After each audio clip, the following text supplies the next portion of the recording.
সকালবেলা ঘুম থেকে উঠেই আমরা সুপ্রভাত বা গুড মর্নিং বলি।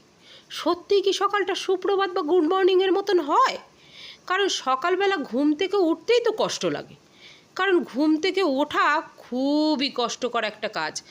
আর এই কষ্ট একমাত্র মেয়েরাই ভালো বোঝে।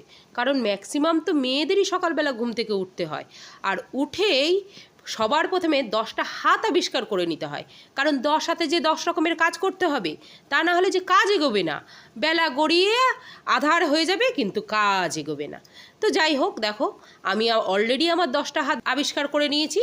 এই 10টা হাতে একটা গ্যাসে ভাত চাপিয়েছি, আর একটা গ্যাসে ডাল সিদ্ধ চাপিয়েছি, আর ইন্ডাকশানে চাপিয়ে দিয়েছি লতি ভাজা। আরে এই গ্যাসগুলোরও কি জ্বালা বলো তো? এত অত্যাচার কি সহ্য হয়? একই সঙ্গে 10 রকমের কাজ তাদেরও হ্যান্ডেল করতে হয়। মানে মেয়েদের সাথে সাথে গ্যাসগুলোরও জ্বালা।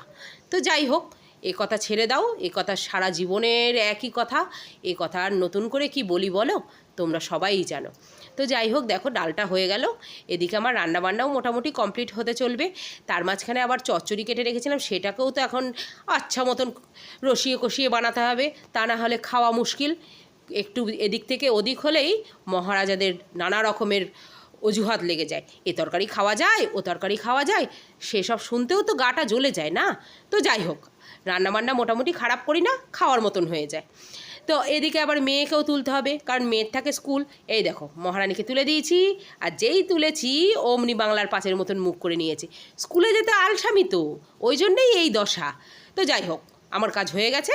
আর ওইদিকে আমার একটা ক্রেভিং আছে লেবু জল রগড়ে খাওয়া, সেটাও খেয়ে নিলাম। তার সাথে চাটাও খেয়ে নিয়েছি। রান্না তো কমপ্লিটই, এখনকার মতো চললো।